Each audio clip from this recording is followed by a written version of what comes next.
Hello everyone, welcome to railway study Adda. आज हम लोग केमिस्ट्री का सेकंड पार्ट करेंगे। ये जो पीडीएफ है ये जीके जीएस मस्ती बाय जगदीश सर का यूज़ किया जा रहा है, जो कि रेलवे, एसएससी, बिहार दरोगा, बिहार पुलिस ये सब के लिए बहुत इम्पोर्टेंट है। आप लोग इसमें बने रहिए ताकि आप लोग को कॉन्सेप्ट अच्छे से क्लियर हो जाए। तो चलिए क्लास को शुरू करते हैं। आज हम लोग तत्व से स्टार्ट करेंगे कि तत्व क्या है। एक तरह से तत्व तो आगे पीछे हम लोग समझा चुके थे। तो पीछे में तत्व के बारे में था कि तत्व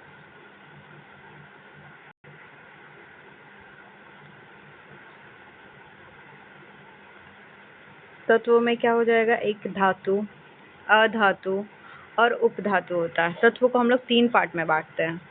धातु की संख्या किसमें, तो आवर्त सारणी में, पीरियोडिक टेबल जो होता है उसमें 3 तरह का तत्व पाया जाता है। एक होता है धातु, एक होता है अधातु और तीसरा होता है उपधातु। अब फिर कुल धातु की संख्या कितनी होती है, तो कुल धातु की संख्या हो जाएगा 91, यानी 91 धातु की संख्या। वहीं अगर देखा जाए तो कुल अधातु की संख्या 20 से 22 है। वहीं अगर देखा जाए तो कुल उपधातु की संख्या 7 है। धातु को हम लोग पहचानेंगे कैसे कि वो धातु है, तो धातु के पहचान के लिए धातु के अंत में अगर देखा जाएगा तो 1, 2 या 3 इलेक्ट्रॉन पाया जाता है, या फिर अंत में इसके यम जैसा साउंड आ जाएगा, जैसे मैग्नीशियम, सोडियम, ये सब क्या है, धातु है। Fe, Ag, Cu, Zn, Co, ये सब क्या है, धातु है। और अगर अधातु को पहचानना हो तो इसके अंत में कितना इलेक्ट्रॉन रहना चाहिए, तो इसके अंत में 5, 6 या फिर 7, 8 ये इतना इलेक्ट्रॉन रहेगा तो क्या होगा, ये धातु होगा। अधिकांश अधातु क्या होता है, गैस होता है, जैसे H2, फिर He, F, Cl, N, C, Ne, Ar यानी आर्गन, ये सब क्या है, अधातु है।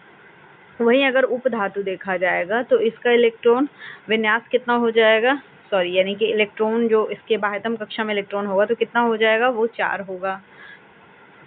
यहाँ कुछ 7 दिया हुआ है, जैसे बोरोन, एस्फोस, Si4, सिलिकॉन, याद ये 7 को रट ही लेना। जर्मेनियम, आर्सेनिक, अब और नीचे थोड़ा करते हैं पीडीएफ। आर्सेनिक हो गया, फिर हो जाएगा एंटीमनी, Sb यानी कि एंटीमनी, Te यानी कि टेल्यूनियम, Po यानी कि पोलेनियम। और यहाँ पे भी कुछ एग्जाम्पल है, जैसे lithium, sodium, potassium, magnesium, calcium, aluminium, फिर हो जाएगा कैल्शियम, बेरियम, प्लैटिनम। फिर यहाँ पे गैस में कुछ दिया हुआ, krypton, xenon, radon, oxygen, nitrogen, hydrogen. तो ये क्या है, सब गैस है। अब हम लोग आगे बढ़ते हैं। आगे में क्या कह रहा है कि भूपर्पटी में तत्वों की क्रम क्या होता है, तो हाँ, इसको ऐसे याद रखेंगे, ऑक्सीजन, सिलिकॉन, एल्युमिनियम, लोहा, फिर हो जाए कैल्शियम, फिर हो जाए सोडियम, पोटेशियम, मैग्नीशियम। यहाँ पे ये अच्छे से क्या किया हुआ है, ये दिया हुआ है, यानी कि सबसे ज़्यादा मात्रा में अगर देखा जाए तो सर्वाधिक मात्रा में भूपर्पटी पर क्या पाई जाती है, तो ऑक्सीजन पाया जाता है गैस के रूप में। और अगर देखा जाए तो भूपर्पटी पर सर्वाधिक धातु के रूप में जो पाया जाता है वो एल्युमिनियम है। आई होप कि सबको क्लियर हो रहा होगा। अगर मानव शरीर का पूछेगा तो मानव शरीर में सर्वाधिक तत्व कौन सा होता है, तो मानव शरीर में हो जाएगा मेरा ऑक्सीजन। मानव शरीर, भूपर्पटी, ये सब एकदम अच्छे से याद रहना चाहिए। फिर वहीं बोला जाएगा मानव शरीर में सर्वाधिक भौतिक जो अवस्था में चीज पाया जाता है वो होता है H2O, यानी कि जल, H2O, फिर प्रोटीन, फिर फैट, उसके बाद कार्बोहाइड्रेट पाया जाता है। आई होप कि सबको क्लियर हो गया होगा। अब हम लोग आगे बढ़ते हैं। अगर आप लोग को वीडियो पसंद आ रहा है तो वीडियो को लाइक कीजिए, चैनल को सब्सक्राइब कीजिए। चलिए आगे बढ़ते हैं हम। क्या कह रहा है आगे में? अब पढ़ना है हम लोगों को अणु के बारे में। अणु अणु कितने तरह का होता है? तो अणु भी मेरा 2 तरह का होता है। कौन कौन सा? एक हो जाएगा सम अणु यानी होमो मॉलिक्यूल्स, एक हो जाएगा विषम अणु यानी कि हेट्रो मॉलिक्यूल्स। सम अणु किसको बोलते हैं? समान प्रकार के जिसमें परमाणु से बनने वाले अणु को क्या बोलेंगे? सम अणु। जैसे कि H2, N2, O2, Cl2, F2, S8 ये सब क्या है? सम अणु हैं। जबकि अगर देखा जाए तो असमान प्रकार के अणु से बनने वाले अणु को क्या परमाणु मतलब अणुओं से बनने वाले अणु जो क्या कहलाएगा? विषम अणु कहलाएगा। जैसे H2O, CO2, NH3, CH4 ये सब क्या है? तो विषम अणु के एग्जाम्पल हैं। चलिए और आगे बढ़ते हैं। और आगे में क्या कह रहा है? अब अगला टॉपिक परमाणुकता किसको बोलते हैं? परमाणुकता यानी कि एटमोसिटी। अणु में उपस्थित परमाणु की संख्या को क्या कहते हैं हम लोग? परमाणुकता कहा जाता है। जैसे एग्जाम्पल क्या हो जाएगा परमाणुकता का? जैसे अक्रिय गैस का अगर परमाणुकता देखा जाए, इसको तो एकदम रटा हुआ रहना चाहिए, बहुत बार क्वेश्चन पूछा हुआ, बहुत ज़्यादा बार। अगर अक्रिय गैस का जैसे helium, neon, argon, krypton, xenon, radon ये सब का अगर पूछेगा तो कितना होता है? तो एकल परमाणुक होता है। वहीं अगर देखा जाए ऑक्सीजन N2 मतलब oxygen, nitrogen, hydrogen, chlorine, fluorine ये सब 2 ही परमाणुक होता है, यानी सब में 2 परमाणु, जो 2 लिखा हुआ वही। H2O, CO2, NH2 ये सब में कितना हो जाएगा? 3 परमाणुक हो जाएगा। फिर वैसे ही अगर देखा जाएगा NH3, CH3, P4 ये सब क्या है? चतुर परमाणुक हो जाएगा। वैसे ही अगर देखा जाए तो सल्फर में क्या हो जाएगा? S8 यानी कि 8 परमाणुक बहुपरमाणुक हो जाएगा। आई होप कि सबको क्लियर हो गया होगा। अक्रिय वाला ज़्यादा ध्यान रखना है क्योंकि ये वाला क्वेश्चन बहुत बार पूछता है।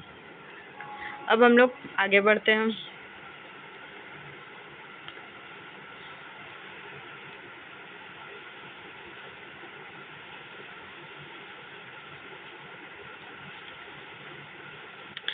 इसको बताने के लिए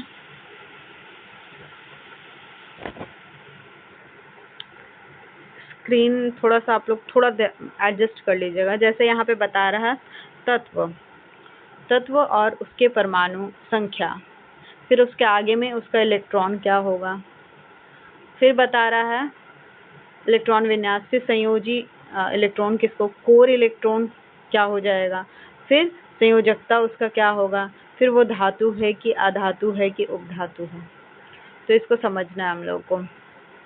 पहले तो ये जो तत्व हुआ, ये पहला तत्व कौन सा लिया गया? सोडियम। सोडियम का हम लोग जानते हैं परमाणु संख्या कितना होता है? 11। वहीं अगर आगे में देखा जाए तो परमाणु संख्या में इलेक्ट्रॉनिक विन्यास संख्या आप लोग को जब क्लास कराए थे, सेट वाइज वाला क्लास कराए थे, उसमें बताए थे कैसे करना रहता है। 1s2 2s2 इस टाइप से करके लिखना रहता है, 281 हो गया। और वहीं अगर इसका देखा जाएगा संयोजी इलेक्ट्रॉन, तो संयोजी बाह्यतम कक्षा में कितना इलेक्ट्रॉन है? तो बाह्यतम कक्षा में हो गया 1 इलेक्ट्रॉन, तो ये 1 हो गया। फिर वैसे ही कोर इलेक्ट्रॉन कितना बचा? तो बचा हुआ जो इलेक्ट्रॉन हो गया वो कोर इलेक्ट्रॉन हो गया, तो कितना हो गया? 8 + 2 10 हो गया। फिर अगर जो संयोजी इलेक्ट्रॉन ही क्या कहलाएगा? मेरा वैलेंस इलेक्ट्रॉन कहलाएगा। तो वैलेंस इलेक्ट्रॉन मेरा कितना हो जाएगा? यहाँ पे इसका 1 हो जाएगा। फिर वैसे ही अगर देखा जाएगा तो ये किस प्रकार का बताए थे, अभी थोड़ा देर पहले ही आप लोग को बताए थे समझाने के लिए, कि जिसके अंत में 1 2 3 हो वो क्या हो जाएगा? धातु हो जाएगा। वो क्या हो जाएगा? धातु हो जाएगा। और 4 रहेगा तो अधातु, और अगर 6 7 8 रहेगा तो क्या हो जाएगा? 4 रहेगा तो उपधातु, और 6 7 8 रहेगा तो क्या हो जाएगा? अधातु रहेगा। आई होप कि सबको क्लियर हो गया होगा।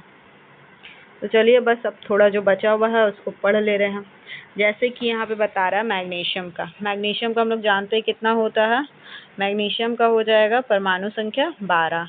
वैसे ही अगर एल्यूमिनियम का देखा जाएगा तो एल्यूमिनियम का 13। वैसे ही अगर देखा जाए सिलिकॉन 14, याद रहना चाहिए फॉस्फोरस 15, वहीं सल्फर 16, क्लोरीन 17, आर्गन 18, फिर हो जाएगा पोटेशियम 19, फिर हो जाएगा कैल्शियम 20। वैसे ही अगर उसका इलेक्ट्रॉनिक विन्यास भी देखा जाएगा तो सबका इलेक्ट्रॉनिक विन्यास भी देख लीजिए। उसके आगे बस बढ़ाते हैं 2 8 2 2 8 3, वैसे ही 2 8 4 2 8 5 2 8 6 2 8 7 2 8 9 2 8 9 नहीं हो सकता क्योंकि लास्ट में 2 8 8 1 हो जाएगा, तो 2 8 8 1 2 8 8 2, तो उसका संयोजी इलेक्ट्रॉन क्या हो जाएगा 2।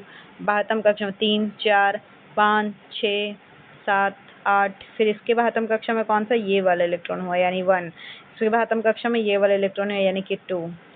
आई होप कि सबको क्लियर हो रहा होगा। वैसे ही कोल इलेक्ट्रॉन देखेंगे तो जो बाह्यतम कक्षा के अदर इलेक्ट्रॉन जो बच गया, जैसे इसमें भी 10 हो जाएगा, इसमें 10, इसमें भी 10, इसमें भी 10 10 10, सब में 10 10 हो जाएगा, और ये वाला में क्या हो जाएगा, क्योंकि कोर इलेक्ट्रॉन अब 2 8 8 हो गया है तो 18 हो जाएगा, इसका भी 18 हो जाएगा। वैलेंसी वैसे ही देखा जाएगा अगर, तो वैलेंसी अलग अलग हो जाएगा, जैसे इसका 2, इसका 3, इसका 4, 4 से अधिक नहीं करेंगे, जो 5 वाला बचा तो 8 माइनस समथिंग कर देंगे तो 3 बचेगा, 8 माइनस 6, 8 माइनस 7, 8 माइनस 8 1 2, इस टाइप से। तो उसी आधार पे अगर हम लोग धातु अधातु उपधातु को चुनना है तो हम लोग जानते हैं 1 2 3 है तो ये क्या है, धातु है, 4 है उपधातु है, फिर 5 आया यानी कि वही 5 आया तो अधातु, 6 आया धातु, 7 आया अधातु, 8 आया अधातु, फिर हो जाएगा धातु, फिर धातु। आई होप कि सबको क्लियर हो गया होगा। अब हम लोग आगे बढ़ते हैं। अब संयोजी इलेक्ट्रॉन किसको कहते हैं, तो संयोजी इलेक्ट्रॉन वो हुआ जैसे कि किसी तत्व के, 2 मिनट रुक जाइए, हाँ, ये हुआ मेरा संयोजी इलेक्ट्रॉन। संयोजी इलेक्ट्रॉन क्या होता है, तो किसी तत्व के अंतिम कक्षा में इलेक्ट्रॉन की संख्या क्या कहलाती है, जो बाह्यतम कक्षा में जो इलेक्ट्रॉन होती है वही क्या कहलाता है, संयोजी इलेक्ट्रॉन कहलाता है। फिर कोर इलेक्ट्रॉन क्या होता है, तो कोर इलेक्ट्रॉन किसी भी तत्व के अंतिम कक्षा को छोड़कर उसके अंदर की कक्षा के इलेक्ट्रॉन का योग ही क्या कहलाता है, कोर इलेक्ट्रॉन कहलाता है। बस रटना है ही नहीं, सिर्फ थोड़ा थोड़ा समझते जाइए, समझ को थोड़ा बिल्ड कीजिए, एकदम आराम से स्मूथली आप लोग का सिलेबस कंप्लीट होगा। और बस 1-2 बार रिवीजन करना है। संयोजकता क्या हो जाएगा, तो संयोजकता किसको बोलते हैं, तो संयोजकता 4 से अधिक क्या है, नहीं हो सकती। यदि अंतिम कक्षा में संयोजी इलेक्ट्रॉन 4 से अधिक हो तो क्या करते हैं, उसमें 8 से घटाकर निकाला जाता है। जैसे कि यहाँ पे आगे में दिया हुआ अंतिम कक्षा में 1 या अंतिम कक्षा में 1 2 3 होगा तो वो क्या हो जाएगा, धातु हो जाएगा। अंतिम कक्षा में 4 होगा अगर इलेक्ट्रॉन तो वो उपधातु हो जाएगा, इसका अपवाद है कार्बन। वहीं अगर कक्षा में देखा जाए अंतिम कक्षा में 5 6 7 या 8 इलेक्ट्रॉन होगा तो वो अधातु होगा। अब हम लोग जानते हैं अशुद्ध पदार्थ यानी कि मिक्सचर के बारे में। अशुद्ध पदार्थ यानी कि मिक्सचर किसको बोलेंगे, तो विलय के उपस्थित के आधार पर इसको कितना पार्ट में, 2 पार्ट में बांटते हैं। विलय यानी घुलने के, तो कितना तरह का होता है, 2 तरह का, एक होता है समांगी मिश्रण, एक होता है विसमांगी मिश्रण। समांगी इंग्लिश में जिसको बोलेंगे होमोजेनस, इंग्लिश भी याद रखना है, क्या बोलेंगे, हेट्रोजेनस बोलेंगे। अब अगर होमोजेनस का बात किया जाएगा, जैसे अब थोड़ा समझिए, अगर पानी और चीनी को मिलाया जाए तो क्या आप ऐसा कर सकते हैं कि उसमें से चीनी को अलग कर दें, पानी को अलग कर दें, नहीं। नमक पानी को मिलाया जाएगा तो नहीं, दूध पानी, तो ये ऐसा है कि मतलब अलग कर सकते हैं लेकिन उसका अंश पूरा पूरी क्या हो जाता है, उसमें मिक्स हो जाता है, यानी कि ये समांगी मिश्रण हुआ। वहीं अगर हम लोग बालू कंकड़ मूढ़ी दालमोट, ये सब बालू कंकड़ को, मूढ़ी दालमोट को, चूड़ा चीनी को, चूड़ा गुड़ को, ये सबको मिक्स करेंगे तो क्या होगा, अलग आसानी से मतलब दिख रहा है वो चीज़ कि वो लोग मिक्स नहीं है, तो ये क्या हो जाएगा, विषमांगी मिश्रण हो जाएगा। अब हम लोग नेक्स्ट पे आते हैं। नेक्स्ट में पूछ रहा है, बोल रहा है विलायक किसको कहते हैं, तो विलायक किसको कहते हैं, तो ये है मेरा विलायक, वह पदार्थ जो अन्य पदार्थ को घुलाता है। जैसे एग्जाम्पल पानी, मतलब जो मेन जिस इंग्रेडिएंट में हम लोग किसी चीज़ को घोल रहे हैं, जैसे शरबत अगर बनता है तो पानी में क्या करते हैं, चीनी को घोलते हैं, तो पानी यहाँ पे क्या हो जाएगा, विलायक हो जाएगा। और ये भी समझ लेना है कि जिसकी मात्रा अधिक हो, जिसकी मात्रा अधिक हो वो क्या हो जाएगा, विलायक हो जाएगा। तो पूछेगा विलेय किसको बोलेंगे, विलेय तो वह पदार्थ जो घुलता है, जैसे कि, और जिसका मात्रा कम हो, ऐसे ही याद रखना है। जैसे कि क्या हो जाएगा, चीनी, नमक, यही हो जाएगा विलायक। अब विलयन क्या हो जाता है, तो विलायक और विलेय दोनों मिला करके जो बना वो क्या हो गया, मेरा विलयन हो गया। ये क्या हो जाएगा, विलयन।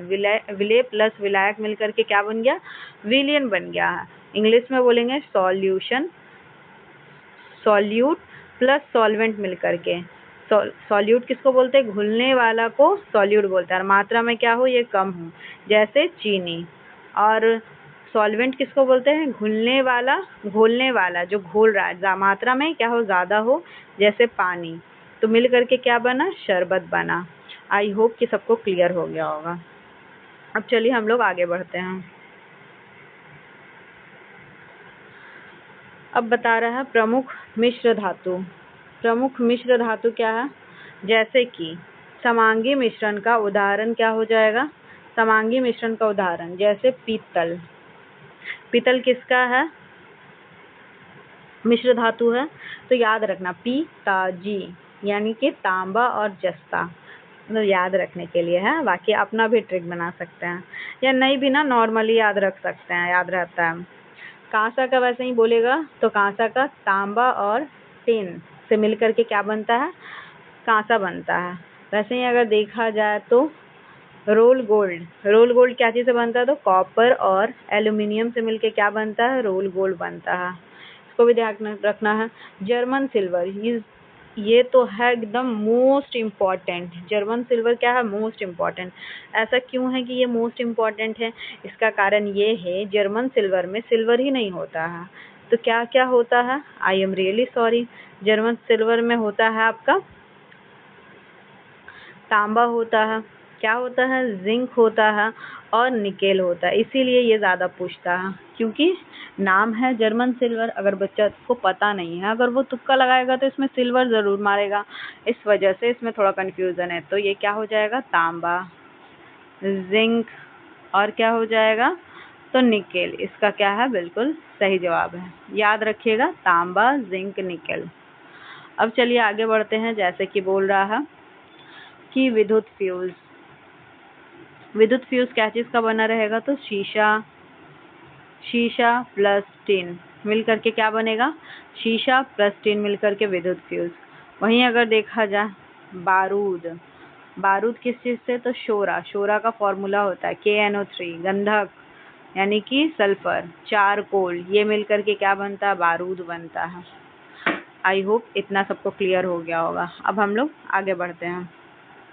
अब मिक्सचर के बारे में बता रहा है कि मिक्सचर विलेय के सांद्रता के आधार पर, यानी विलेय में जो सांद्रता गाढ़ापन एक तरह से है, उसके आधार पे मिक्सचर को भी हम लोग 3 पार्ट में बांटते हैं। क्या करते हैं, 3 पार्ट में। कौन कौन सा, असंतृप्त विलयन, जिसको इंग्लिश में बोलेंगे अनसेचुरेटेड सॉल्यूशन, वैसा विलयन जिसमें और अधिक विलेय घुल सकता है, वो क्या हो जाएगा, अनसेचुरेटेड यानी असंतृप्त विलयन, यानी हम घोल सकते हैं, और भी ज़्यादा घुले जा रहे वाला। वहीं अगर देखा जाए संतृप्त विलयन जैसे सेचुरेटेड सॉल्यूशन, तो वैसा विलयन जिसमें और अधिक विलेय नहीं घुल सकता है, यानी कि उसकी क्षमता लिमिटेड है, तो वो क्या कहलाएगा, असंतृप्त विलयन कहलाएगा। फिर अति संतृप्त किसको बोलेंगे, अति संतृप्त विलयन, तो वैसा जिसको इंग्लिश में सुपर सेचुरेटेड सॉल्यूशन बोलेंगे। तो क्या हो जाएगा, वैसा विलयन जिसमें विलेय संतृप्तता से भी अधिक घुली हो, तो उसको क्या बोलेंगे, अति संतृप्त विलयन कहते हैं। आई होप इतना भी क्लियर हो गया होगा सबको। अब हम लोग और आगे बढ़ते हैं। अभी हम लोग जाने ये कि विलेय क्या बनता है, विलयन कैसे बनता है, तो विलेय प्लस विलायक मिलकर के क्या बनता है, विलयन। इंग्लिश में बोले तो सॉल्यूशन बराबर क्या होता है, सॉल्यूट प्लस सॉल्वेंट होता है। वहीं अगर देखा जाए विलयन की अगर हमको सांद्रता निकालनी हो, तब क्या करेंगे, तो विलयन की सांद्रता निकालने के लिए ऊपर में विलेय की मात्रा और किसकी नीचे में क्या रखेंगे, विलयन की मात्रा से क्या करते हैं, डिवाइड करते हैं और सांद्रता निकालना है, अब इनटू 100% करते हैं। तो क्या निकलता है, विलयन की सांद्रता निकलती है। जैसे एग्जाम्पल दिया हुआ है, चीनी और पानी के एक विलयन में 180 ग्राम पानी में 200 ग्राम मतलब चीनी घुली है, तो विलयन की सांद्रता बताएं। यानी विलयन कैसा होगा, सांद्र कैसे होगा। यहाँ विलेय कितना दिया हुआ, 200 ग्राम, विलायक कितना दिया हुआ, 1800 ग्राम। विलयन बराबर क्या हो जाएगा, तो विलेय प्लस विलायक, क्योंकि नीचे में हम लोग को टोटल डालना रहता हमेशा। तो कितना हो गया टोटल मिला करके, तो टोटल मिला करके मेरा 2000 ग्राम हो गया। अब विलयन के हमको क्या निकालनी है, सांद्रता निकालनी है। तो विलयन की सांद्रता बराबर क्या जानते हैं फॉर्मूला, विलेय की मात्रा बटे में विलायक की मात्रा इंटू 100%। तो 200 अब बटे में क्या हो जाएगा, 2000 इंटू 100%। तो मेरा क्या निकल के आएगा, 2 0 से 2 0 कट गया, 1 0 से 1 0 इधर का कट गया, फिर वैसे ही 2 से 2 कट गया, तो बचा क्या, इधर 10 बचा, यानी कि 10% इसका क्या बिल्कुल सही जवाब है। वैसे ही एक और एग्जाम्पल समझते हैं। अगर एक 500 ग्राम विलयन में 100 ग्राम विलेय घुला है, तो विलयन की सांद्रता क्या होगी। अभी जस्ट बताएं, जैसे यहाँ पे दिया हुआ है विलयन की सांद्रता निकालना है, तो हम लोग जान रहे हैं विलेय बटे में विलायक इंटू 100%। अब विलयन दिया वही है, तो हमको विलयन निकालने का जरूरत नहीं है। 100/500 इंटू 100%, तो ये 5 बार में और ये फिर 20 बार में, यानी कि 20% इसका बिल्कुल सही जवाब हो जाएगा। अब हम लोग आगे आते हैं। आगे में क्या कह रहा है कि विलयन विलेय की मात्रा, एक होता है कैसा विलयन, 2 तरह का होता है। विलेय की मात्रा के आधार पर कितना तरह का होता है, 2 तरह का होता है। जैसे कि तनु विलयन और एक होता है सांद्र विलयन। तनु मतलब हो जाएगा कोई चीज पतला है, सांद्र मतलब कोई चीज गाढ़ा है। तो वैसा विलयन जिसमें विलेय की मात्रा क्या हो, कम हो, वो हो जाएगा तनु विलयन। और वैसा विलयन जिसमें विलेय की मात्रा क्या हो, अधिक हो, वो हो जाएगा क्या, मेरा सांद्र विलयन। अब विलयन को अलग करने की विधि, विलयन को हम चाहेंगे तो क्या कर सकते हैं, अलग कर सकते हैं। तो विलयन को अलग करने की विधि क्या है, तो एक विधि है मेरा रवाकरण। अब रवाकरण क्या होता है, तो इस विधि के अनुसार मिश्रण को क्या किया जाता है, गर्म किया जाता है, गर्म करके तुरंत ठंडा किया जाता है। इस विधि से जो अकार्बनिक पदार्थ को क्या किया जा सकता है, अलग किया जा सकता है अकार्बनिक पदार्थ को। वहीं अगर देखा जाए ऊर्ध्वपातन विधि से भी हम लोग क्या करते हैं, अलग करते हैं विलयन को विलेय से। इस विधि में क्या होता है, ऊर्ध्वपातित पदार्थ को अलग किया जाता है। जैसे एग्जाम्पल हो जाएगा कपूर, आयोडीन, गंधक, आयोडोफॉर्म, नेफ्थेलीन, एंथ्रासीन, ये सब क्या है, इसके एग्जाम्पल है। एकदम कुछ कुछ को एकदम रट लेना है। जैसे कि रटना ये है कपूर, रटना ये है आयोडीन, गंधक, नेफ्थेलीन, एंथ्रासीन, वैसे तो सभी रटना ही है। आयोडोफॉर्म भी तब एक तो क्यों ही छोड़िएगा, इसको भी याद कर लीजिएगा। अब हम लोग आगे बढ़ते हैं। और किस विधि से अलग किया जाता है, तो आसवन विधि। आसवन विधि क्या हो जाएगा, तो आसवन किसको बोलते हैं, तो आसवन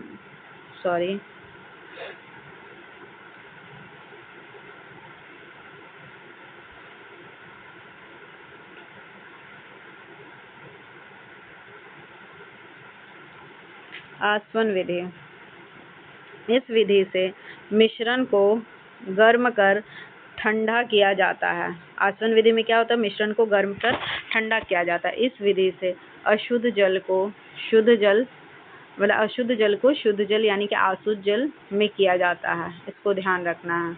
अब बोलेगा प्रभाजी आसवन विधि, उससे भी हम लोग क्या कर सकते हैं, विलयन को विलेय से अलग करते हैं। जैसे इस विधि में वैसा मिश्रण अलग किया जाता है जिसका क्वथनांक में अंतर क्या हो, बहुत कम, इसीलिए इसको मतलब थोड़ा मुश्किल होता है, ये थोड़ा मुश्किल वाला है।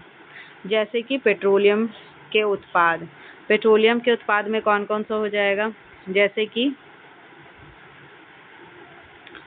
जैसे पेट्रोलियम के उत्पाद में कौन कौन सा हो जाएगा, petrol, diesel, kerosene, Mobil, grease, Vaseline, body lotion, ये सब क्या है, इसका एग्जाम्पल है। इन सभी का क्वथनांक में अंतर क्या होता है, बहुत कम होता है, इसीलिए ना ये सबको करना भी बहुत महंगा पड़ जाता है। वहीं अगर निस्यंदन यानी कि अगर फिल्टराइजेशन, ये पूछा हुआ है क्वेश्चन, इसीलिए फिल्टराइजेशन का इंग्लिश और हिंदी दोनों याद रखना। निस्यंदन जिसको फिल्टराइजेशन बोलते हैं, जमीन के अंदर जो भूस्थलीय जल का निस्यंदन विधि द्वारा क्या होता है, शुद्ध होता है। अब हम लोग अगले अवस्था परिवर्तन पे आते हैं। अवस्था परिवर्तन, अब हम लोग जान रहे हैं कोई अगर चीज़ ठोस है तो उसको गर्म किया जाएगा, वो द्रव में चेंज होगा, फिर उसको और गर्म किया जाएगा तो गैस में चेंज होगा। तो और अगर ऐसा हो रहा है कि मान लीजिए ठोस है और वो बिना द्रव अवस्था में चेंज हुए गैस में चेंज हो जा रहा है, तो उसको बोलेंगे ऊर्ध्वपातन।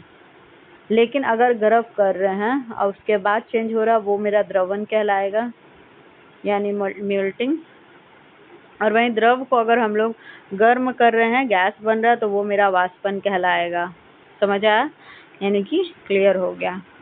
अब हम लोग आगे बढ़ते हैं। वहीं और थोड़ा जानिए, जैसे ठोस है, ठोस को अगर उल्टा इधर से चलिए, गैस को अगर ठंडा किया जाए क्या बनेगा, द्रव बनेगा। गैस को अगर सीधा ठंडा किया जाए तो उस विधि को क्या बोलेंगे, मतलब वो क्या हो जाएगा, संघनन हो जाएगा। वहीं द्रव को अगर ठंडा किया जाए तो ठोस बनेगा, और ये क्या, हिमीकरण, जिसको फ्रीजिंग बोलेंगे। वहीं अगर ठोस को डायरेक्टली हम लोग क्या करेंगे, ठोस अगर डायरेक्टली गैस में चेंज हो रहा, वो डिपोजिशन कहलाएगा। इसको भी याद रखना, निक्षेपण। आई होप कि सबको क्लियर हो गया होगा। अब हम लोग आगे बढ़ते हैं।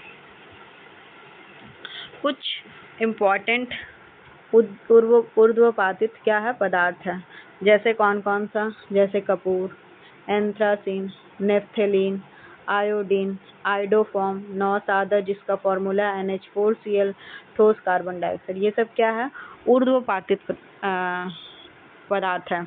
यानी कि ये डायरेक्टली क्या हो जाता है, ठोस से डायरेक्टली गैस में कन्वर्ट हो जाता है, यानी कि गर्म करने पर ये सीधा क्या हो जाएगा, गैस में बदलेगा। अब हम लोग आगे आते हैं। अब पूछ रहा है कि ठोस जिस ताप पर पिघलने लगता है उसको कैसा ताप बोलेंगे, उसको द्रवनांक बोलेंगे। और पिघल करके क्या बनेगा, द्रव बनेगा। द्रव जिस ताप पर क्या होने लगता है, उबलने लगता है, वो क्या कहलाता है, क्वथनांक, यानी कि बॉइलिंग बिंदु कहलाता है।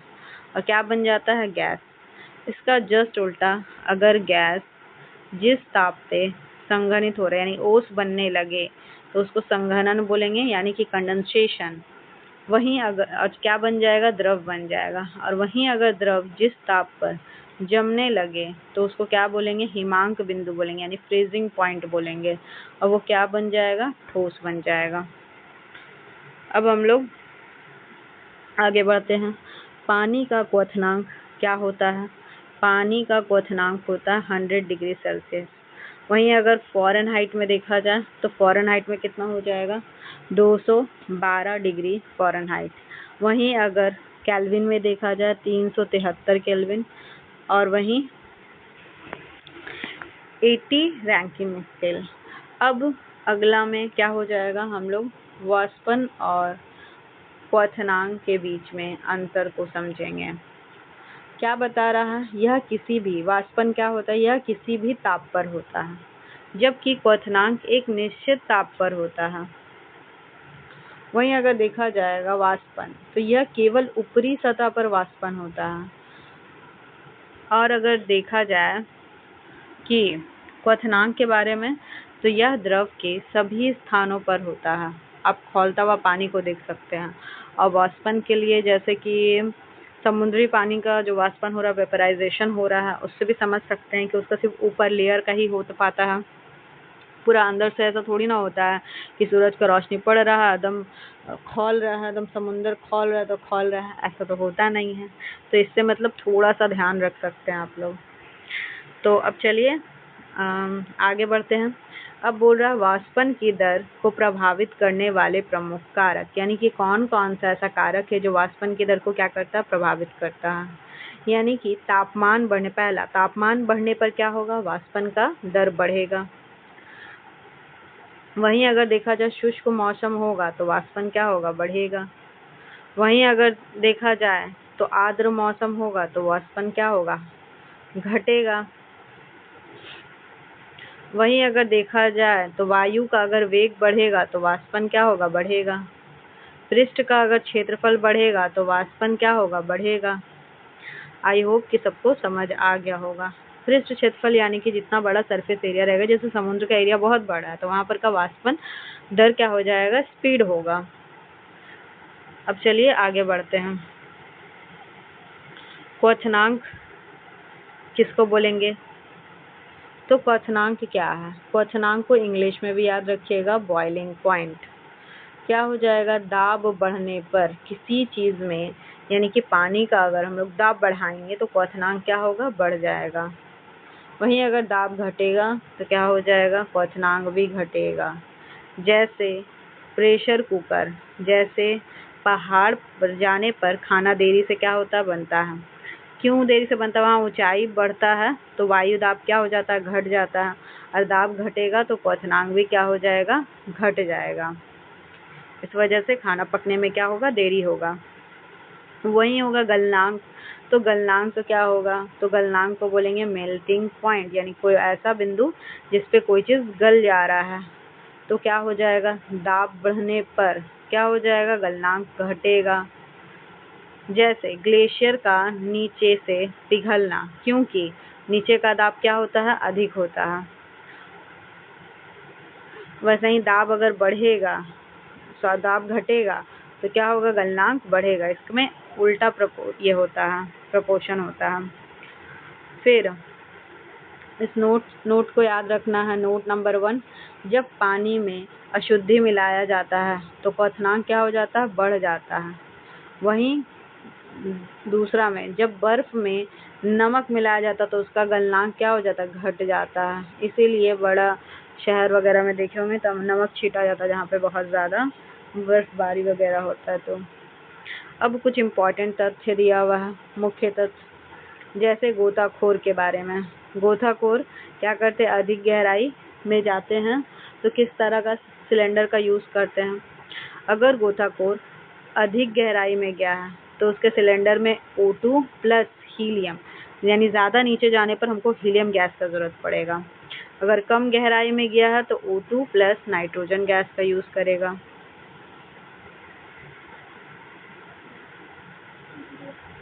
वहीं पर्वतारोही अगर देखा जाएगा तो ऊपर चढ़ता है। हमेशा याद रखिएगा, बहुत ऊंचाई पे जा रहे हैं, बहुत गहराई में जा रहे हैं तो हीलियम गैस का ज़रूरत पड़ेगा। हीलियम हल्का होता है, इसीलिए वायुयान के टायर में भी क्या होता है, हीलियम गैस का यूज़ किया जाता है। तो पर्वतारोही के द्वारा भी ऑक्सीजन और हीलियम का यूज़ किया जाता है। हॉस्पिटल में के मतलब कि ऑक्सीजन सिलेंडर में क्या होता है, ऑक्सीजन और हीलियम होता है। आई होप कि इतना क्लियर हो गया होगा। अब हम लोग पढ़ेंगे परमाणु संरचना के बारे में। परमाणु संरचना क्या है, यानी कि एटॉमिक स्ट्रक्चर क्या है। हाँ, परमाणु शब्द कल ही बताए थे किसके द्वारा दिया गया है, तो परमाणु शब्द डेमोक्रिटस के द्वारा दिया गया है। परमाणु शब्द का जो भारतीय दार्शनिक बोला जाएगा कौन है, तो महर्षि कणाद है। कौन है, महर्षि कणाद। परमाणु का सिद्धांत किसके द्वारा दिया गया है, तो जॉन डाल्टन ने दिया था। किसने दिया था, जॉन डाल्टन ने।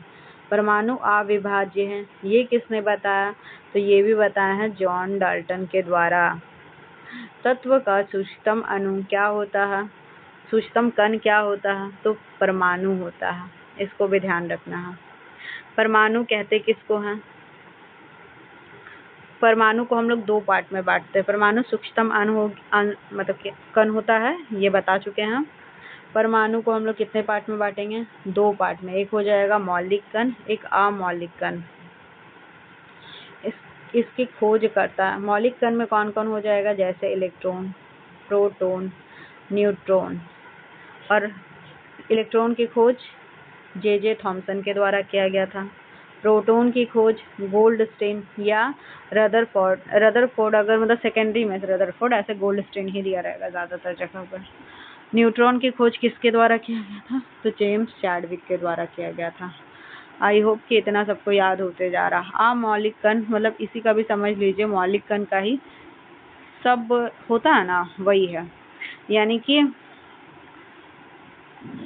कौन कौन है अमौलिक कण? पॉजिट्रॉन है, मेसॉन है, न्यूट्रिनो है, बोसॉन है।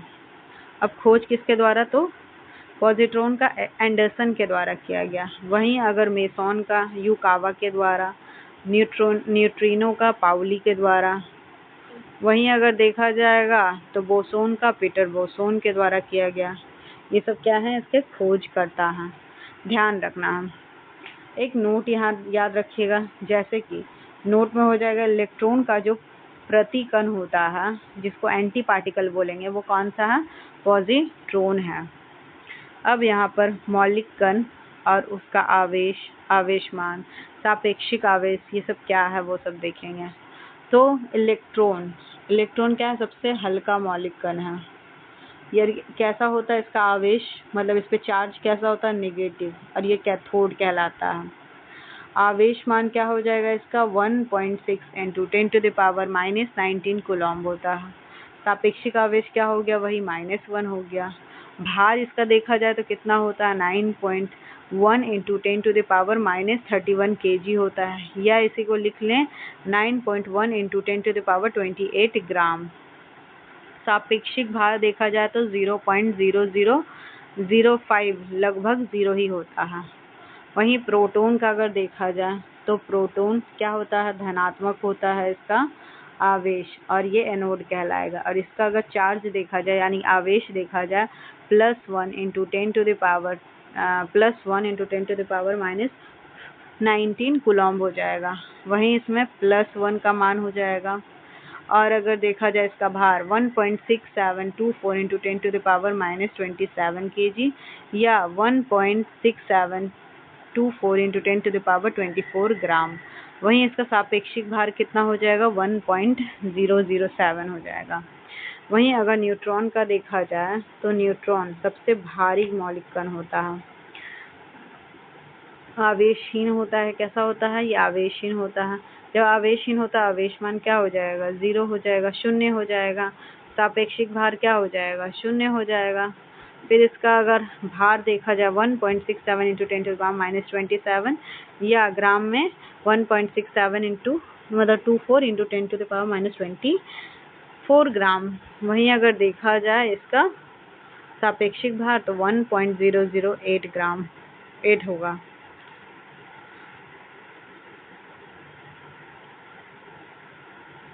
1 AMU बराबर क्या होगा? 1 AMU एटॉमिक मास यूनिट। इसको क्या बोलते हैं? AMU का फुल फॉर्म एटॉमिक, यहाँ पे लिखा हुआ है एटॉमिक मास यूनिट, हिंदी में बोलेंगे परमाणु द्रव्यमान इकाई। तो 1 एटॉमिक मास यूनिट बराबर क्या होता है? 1.67 × 10⁻⁻27 kg। अब यहाँ पे कुछ नोट्स हैं, जैसे कि इलेक्ट्रॉन का भार जो होता है प्रोटॉन के भार का 1/1813 मतलब कि 1837 गुना होता है। 1 में 137वां भाग, मतलब 1837वां भाग। अगर देखा जाए नाभिक की खोज किसके द्वारा की गई? तो रदरफोर्ड के द्वारा की गई। परमाणु की त्रिज्या क्या होती है? तो परमाणु की त्रिज्या 10⁻10 मीटर, यह 1 एंगस्ट्रॉम में कितना होता है? 10⁻10 मीटर होता है, इसीलिए इसका 1 एंगस्ट्रॉम भी बोल सकते हैं हम। नाभिक की त्रिज्या क्या हो जाएगी? अगर हम इसमें 10⁻15 में